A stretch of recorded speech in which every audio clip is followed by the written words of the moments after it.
How's it going, everyone? Welcome back to another episode of A Playmakers View. I'm your host, as always, Jamie Burdish. I appreciate you guys joining the show.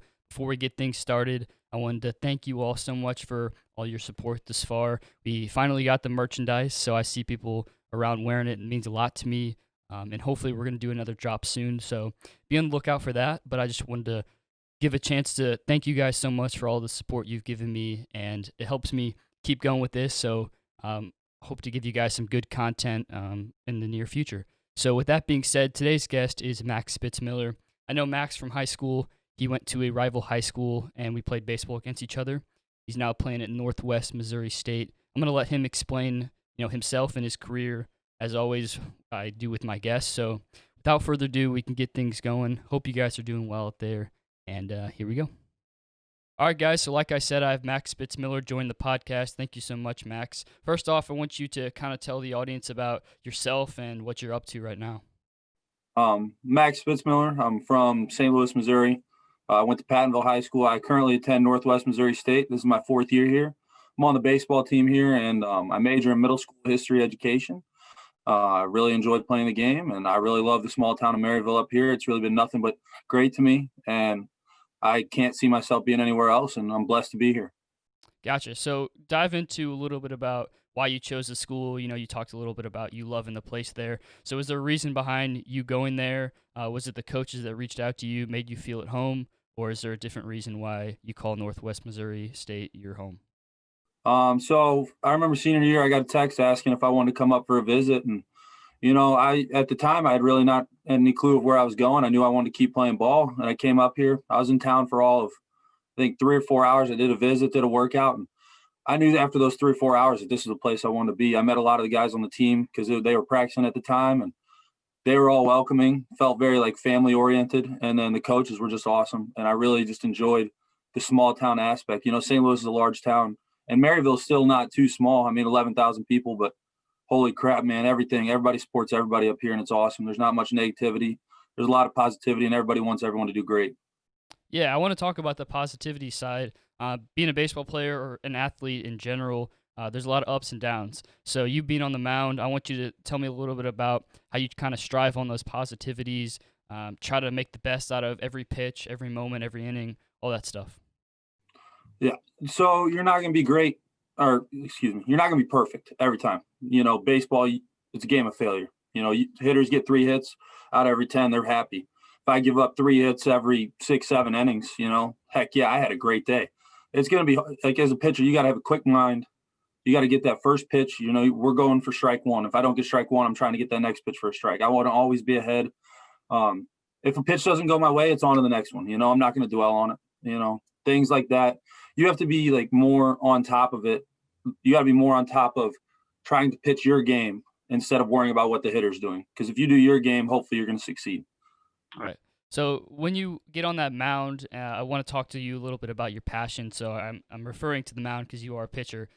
So where did that kind of start for you? Was it at a young age when you picked up a baseball and you said this is going to be the game for me, or did someone help you get into the game a little bit? I think I've always just had an infatuation with baseball. I found a lot of joy playing it. Growing up as a kid, I played as many games as I could. I'd go play with my cousin's team, play with my team. Anytime there was a baseball game, I wanted to play. Life's short, and you can only play so many games. And now as a pitcher, I really pitch 1 game a week. So I have to take those 2 hours that I have when I'm on the mound, or 1 hour and a half, hour total if I don't have a great day. I have to give it my best shot because that's all that I have. That's what I have for that week. That's my passion. You don't want to lose any opportunities that you have. You want to take the best. You want to have your chance. You'll make the best of it. Yeah, so you're entering your senior year, correct? I'm actually going to be a junior again because I'm going to use the extra year from the coronavirus.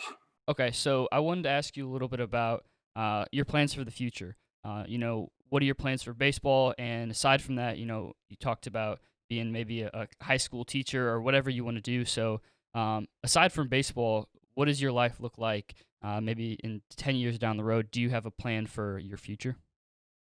10 years down the road, man, I'm worrying about today right now. I appreciate that question, but I'm going to get my degree in middle school education with social studies. I'm going to start taking some graduate classes in the spring because I can't student teach till next fall because of baseball, but I've got my student teaching placement up at Maryville High School or Maryville Middle School up here. And I'm really excited for that. I'm going to try to get my master's degree in applied health and sports science. So maybe keep the option on the table of continuing work with college athletics or just seeing where that takes me. At least I'll always have, I could go back to be a teacher. I could always maybe try to coach with the sports science thing. And then with baseball, I'm going to pitch until somebody tells me I can't. That's really my goal. Like I don't throw the hardest. I compete. I'm not one of those guys that are 93, 95. I'm going to go out there and I'm just going to pitch the best I can every day. And, a lot of these times you just got to keep playing until somebody tells you can't. And 10 years from now, if I'm teaching, heck yeah, that's awesome. 10 years from now, if I'm still playing, heck yeah, that's awesome. 10 years from now, if I have a completely different career path, then I'm going to make the best of where I'm at. Yeah. That's awesome. I love your positive mentality. It's something I've really tried to get through this podcast. And that's another thing I wanted to ask you. Obviously, you've been through a lot. Maybe you had some injuries or tough times going through just playing the game of baseball.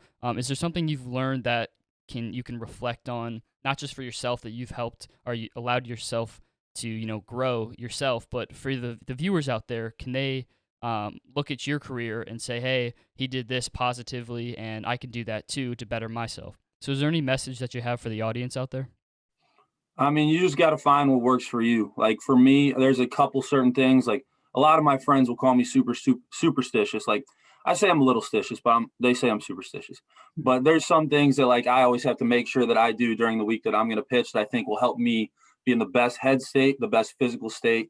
And I think when you find your own thing, like one of the random things that I like to do is I like to get tacos on Tuesday. If I'm pitching on Friday or Saturday, Sunday, I'm getting my tacos on Tuesday, and I normally get 3 tacos and a Mountain Dew. That I don't know why it works, but that's something that brings joy to me, and that's something that helps me clear my headspace. You have to just take time for yourself and know what you enjoy so that you can be best prepared to succeed at the opportunity when it arises.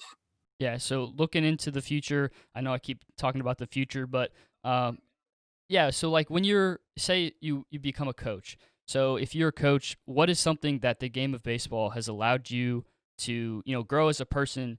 Talk about, your mental state and just your physical state. You're succeeding, you're being positive because of the game of baseball. So if you flip roles and you become a coach, how can you transfer your success and your experience to those athletes? You just got to try to keep the positive mindset. Excuse me, sorry about that. You have to rely on your peers, if that makes sense. A lot of us, we try to be tough within ourselves. Like we try to be like, oh, I can get through this myself. But when you have close friends and you have people that are like care for you, they're there to help you too. You're going to make connections in college. You're going to have all types of different roommates. You're going to have all types of different teammates. I mean, 50 guys on the team, that's 49 friends, Yeah. That's 49 people that are there to help you succeed because it's one team. Everyone wants to win. Everyone wants to go out there and do their best. And those guys are going to have your back. And that's the goal I hope to put forward as a coach is that we're not individuals. We are, but we're going to work as individuals to be a good team. Yeah. That's awesome. And I think that's pretty much it. You've answered a lot of my questions. I want to thank you again, Max, for joining the podcast. And I'm excited to see you succeed. I know, I think we played against each other when you were a senior, and I got to see you pitch. So I'm happy to see you succeeding. We talked about earlier seeing these local guys doing what they do best and what they have passion for. So I'm glad you have a passion for baseball, and I want to wish you the best of luck.